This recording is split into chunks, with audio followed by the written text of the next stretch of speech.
This isn't the kind of movie I ever thought I would make.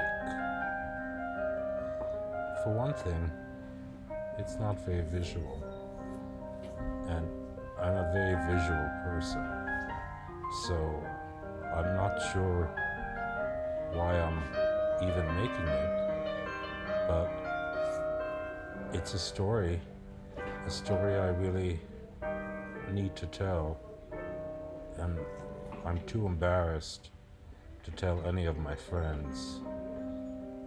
So I figured I might as well just make it public.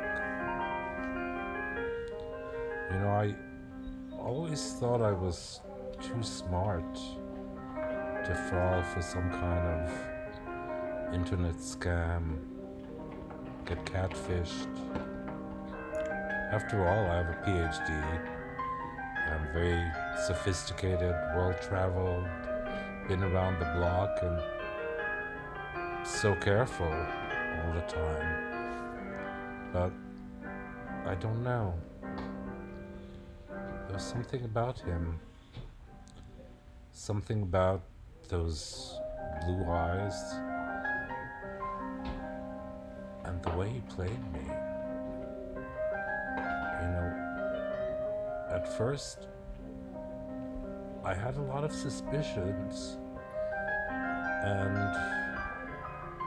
I wasn't sure, but after a few days, I sort of fell for it.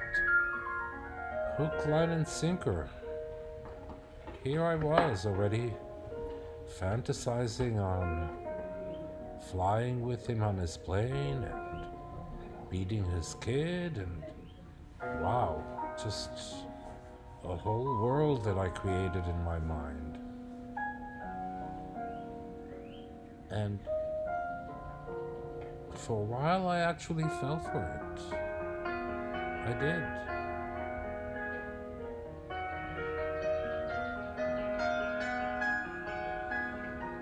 I should have realized that something wasn't right when he didn't know where the East Village was. And of course, even before that, when he asked if I was in Manhattan, because the Archer site showed me on Fire Island, so I really should have picked up on that. But when I told him I was in the East Village and he didn't know that that was part of New York, that really should have been a clue. But again, I guess I didn't want to pick up on it. I guess I didn't realize just how desperate I was for meeting someone who wanted more than just my dick.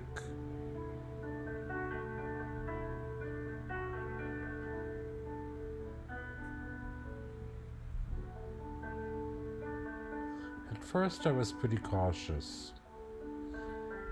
He asked me to send him a photograph, and I declined. I didn't want to send a photo because I had mentioned that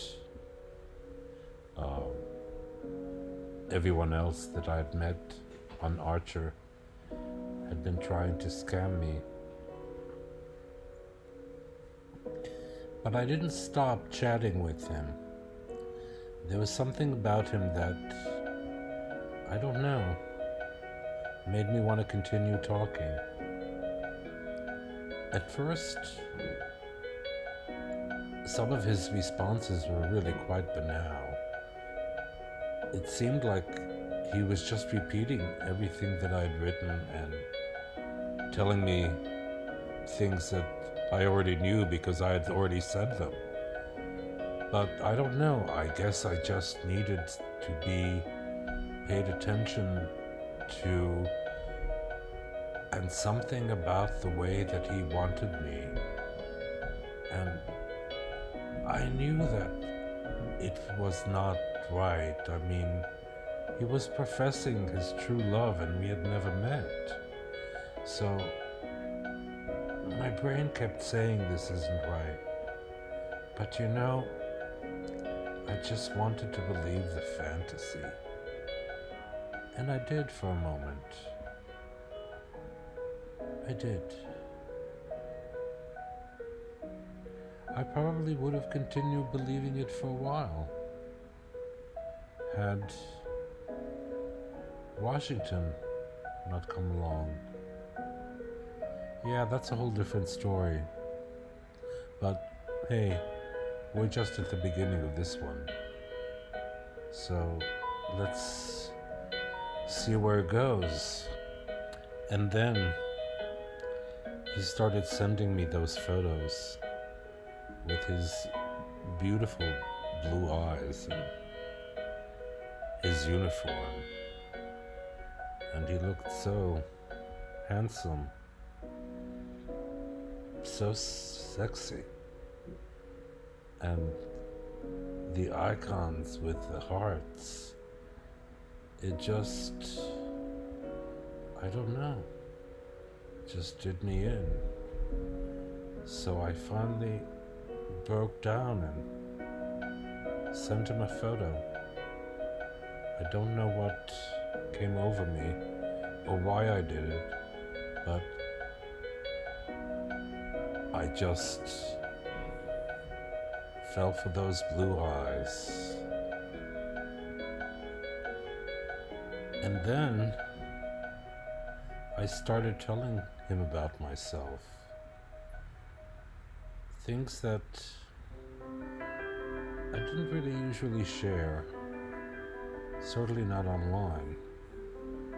And I don't know if I was just trying to impress him or... Yeah, I guess I do know. I was trying to impress him.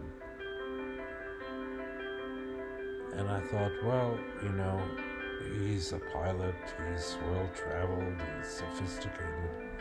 I need to have something. He's a handsome young man, and, you know, what am I? So yeah, I told him about myself. And, you know, I have been around the block, and Lord knows I've had an interesting life. And then he sent me the video, so I thought, well, you know, yeah, he's real. It's I'm not imagining this. We had a brief phone conversation on the app, and even though everyone who's ever contacted me on WhatsApp before has always been a fraud and tried to get something out of me or somehow tried to scam me, well, we had that brief moment when I saw him on the plane, and then he sent me photos of his son, his adopted son. I was very surprised he had a son. And then the photos of the apartment, no, the video of the apartment came, claiming that it was on the Upper West Side. Wow, what a luxurious abode. I guess he must be very wealthy and had a babysitter for his son. I guess that should have made me think twice. The son seemed too old to have a babysitter. A nanny maybe, but a babysitter? And I figured, well, he's from California. I guess they have an odd way of expressing themselves there. Yeah, and I sent him a photo of my house, and thinking, well, you know, if he's got that place on the Upper West Side, then he's pretty fabulous. And we did that brief video call. So I saw myself in the app, in his screen, or, you know, the way that you see yourself when you're talking to someone, and it looked like it was live, and Then I lost him, but I figured it was because he was flying and taking off. And I did not know that you could fake video calls. Yeah, that was something I only learned later in the game.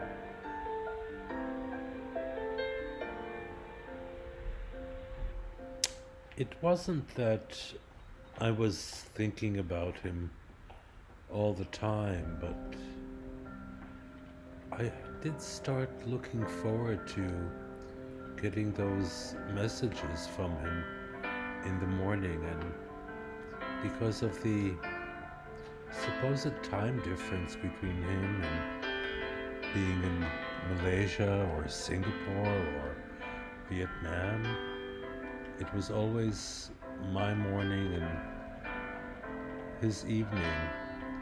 And then he sent me details of places in Kuala Lumpur and photos of him in Kuala Lumpur, and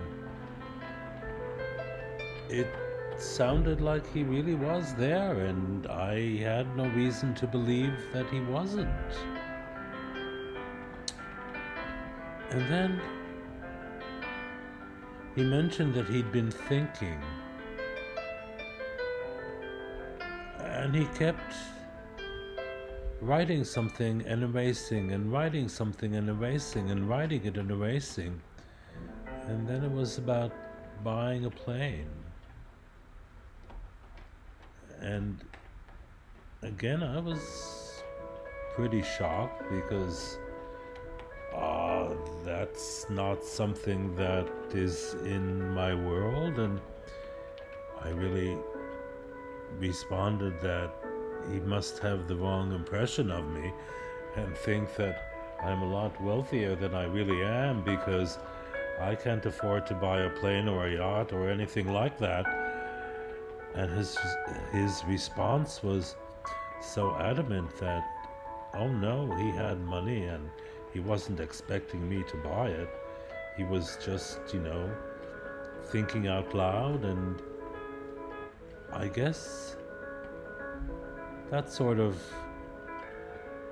calmed me down a little bit, and I went on with my life and sent him photos of things that I was doing and just enjoyed our talk.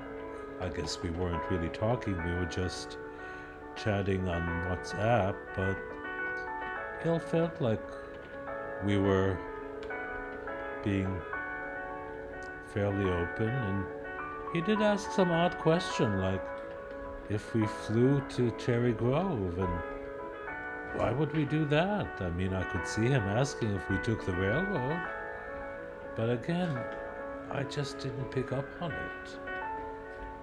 I guess I just wanted to believe, and I just wanted to find someone who I could care about and would care about me, and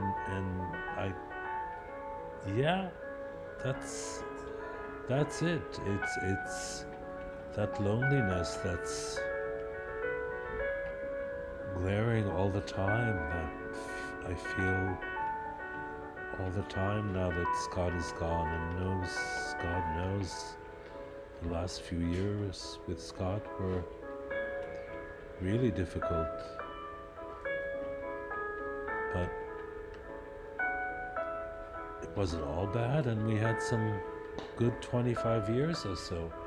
And then it seemed he got a little possessive, and I sort of pulled back, and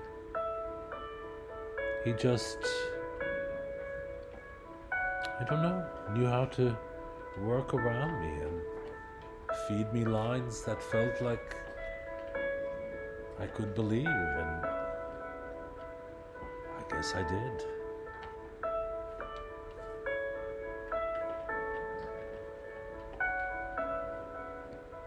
I'm not sure at what point I started telling him some of my deep, dark insecurities and thoughts about life, and sharing all my intimate details. But I think It's around the time he told me about his adopted son, and I asked how he came about to adopt him. And he told me that the son had been his best friend's child, and the child's parents were both murdered when the child was 3 years old. And that's why he adopted him and treats him as his own. And somehow that made me feel for him and develop deeper feelings than I had really thought were possible for someone that I had never met. And I kept asking myself what was going on and trying to see whether any of this could be real, but he kept reassuring me that he was going to be in New York soon and we were going to meet and that he cared about me. And I always seemed to think it was a little over the top, but it just seemed so glamorous. And then he sent me a video of the hotel he was staying in, and it looked so lovely. But I told him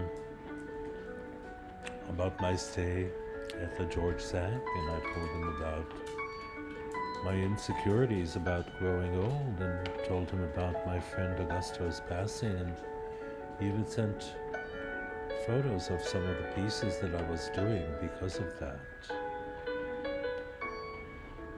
And his response seemed so sensitive and kind, and I started sharing more and more, and he asked to see photos of the work that was being done, and I did. And I thought of sending him another photo, and I wasn't sure I looked good enough, but he asked and I consented. It made me insecure. And then he sent me those brief videos with a Pilot Poe tattoo and the tattoos on him, and I was really in shock. I don't generally find myself attracted to tattoos. In fact, I have a huge aversion to them. And here I was, fallen madly for this man, and tattoos all over. And I tried to rationalize it and tell myself that, well, you know, he's such a nice man. I could possibly try to deal with those tattoos, and they mean so much to him. Then Washington sent me a message on Archer, and Washington looked exactly like Wayne. Washington was Wayne, or was Wayne Washington. They were both in pilot's uniform and using the same identical photos. I couldn't understand what was happening, and I wrote Wayne and asked him. And he asked me what was happening and claimed that someone was stealing his identity, or stealing his photos at the very least, and I guess I fell for it. I worried that someone was actually stealing his identity, and he asked me to contact Archer and have this person block, and I did. And then he told me he was going to contact his friend at the FBI and get this person arrested and asked me, why would someone do this? And that's when I started explaining catfishing. Yeah, I was that naive. I started explaining catfishing. And I went to sleep thinking that, well, I guess someone stole Wayne's identity because he's such a nice man that, I mean, I've video chatted with him. He's gotta be real. And yeah. But then in the morning, I did a Google search, a Google photo search, and Pilot Poe Tattoo came up. And both Wayne and Washington were actually the same person as the Pilot Poe Tattoo person who had 1.5 million followers. Mike in Holland. I found Mike on Facebook, and I sent him a text telling him about Wayne in Washington and that they were stealing his identity. Mike Van Thorn, Pilot Poe Tattoo, not Wayne, not Washington, not love, catfish.